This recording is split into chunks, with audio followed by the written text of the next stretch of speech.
Daniel thought he found safety in a lonely gas station on an empty road. But the deeper he stepped inside, the more he realized. The station was alive. And it was waiting for him. The night was cold and heavy, the kind of silence that pressed against Daniel's ears as he drove down a road he didn't recognize.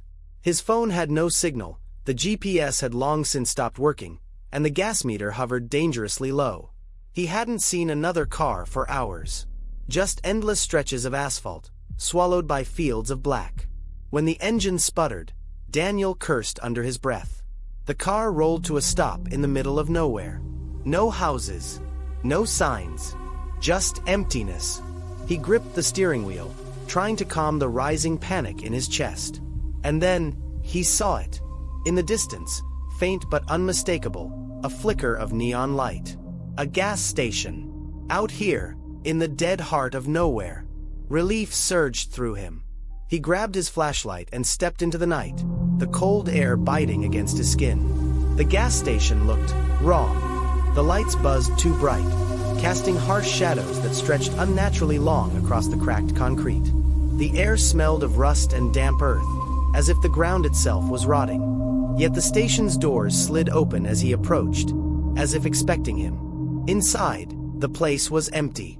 Rows of aisles stood perfectly still, products neatly arranged, but covered in a thin layer of dust. A radio hummed faint static from somewhere behind the counter, and every now and then, a voice crackled through. It wasn't music. It wasn't words.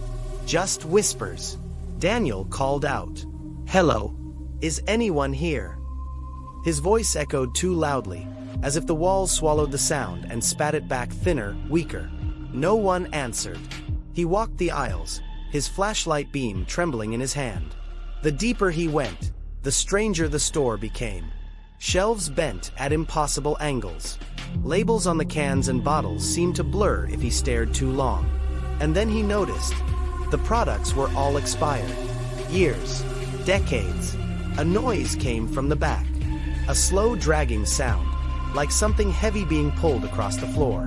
Daniel froze, the hair on his neck rising. "Hello." His voice cracked. The dragging stopped. The silence that followed was worse. Against his better judgment, he moved toward the back hallway.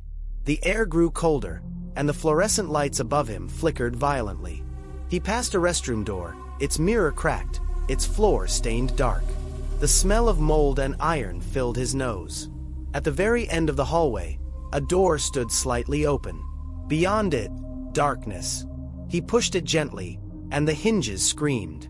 The room beyond was a stockroom, boxes stacked against the walls, but every box was open and empty. Something dripped steadily onto the floor. Daniel's flashlight caught it, a pool of dark liquid spreading beneath one of the shelves. He thought it was oil at first, but when he stepped closer, the smell told him otherwise. It was blood. The dragging sound returned. This time, it was closer.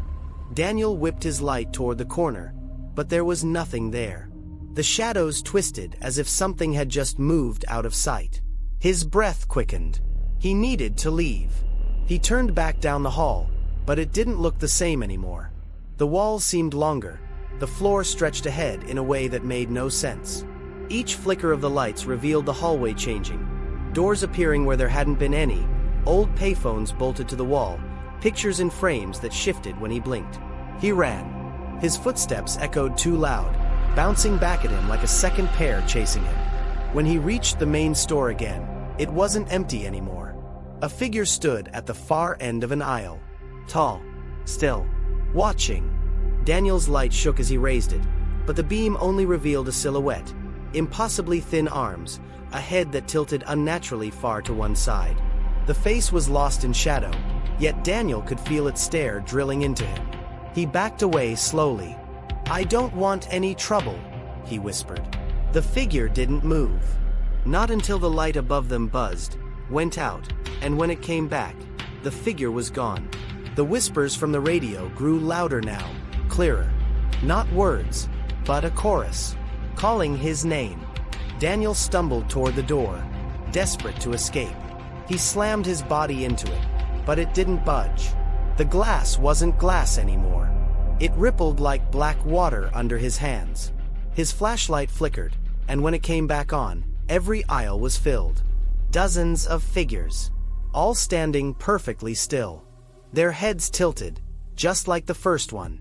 Every single one staring at him. Daniel screamed. He dropped the flashlight, its beam spinning across the floor, catching glimpses of faces that weren't faces at all. Hollow sockets. Grins carved too wide. Skin that looked stretched like old paper. The figures began to move. Slowly at first, then faster. Daniel grabbed the flashlight and ran for the back, crashing into shelves, cans and bottles spilling around him. He didn't know where he was going, only that he had to get away. The hallway twisted, doors slammed shut behind him. Every corner turned him deeper into the labyrinth of the station. Finally, he burst into a stairwell he hadn't seen before. Stairs leading down. Always down. He didn't think. He just ran. The whispers followed, echoing all around him, louder and louder until it was all he could hear. At the bottom of the stairs, a massive door waited. Rusted. Ancient. He pushed it open, and what lay beyond was not another room. It was outside. Or something like it. An endless field stretched under a black sky with no stars.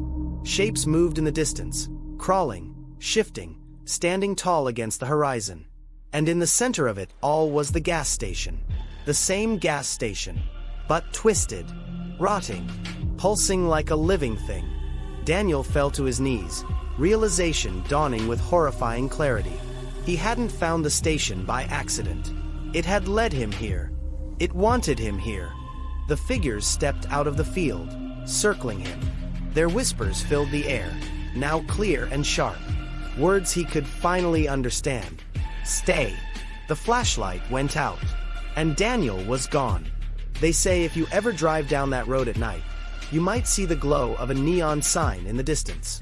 You might feel relief, thinking salvation is near. But if you stop, if you step inside, you'll learn the truth. Daniel never made it out of that gas station. And if you ever find yourself alone on that road, don't stop. Don't look inside. Because what waits there is still hungry.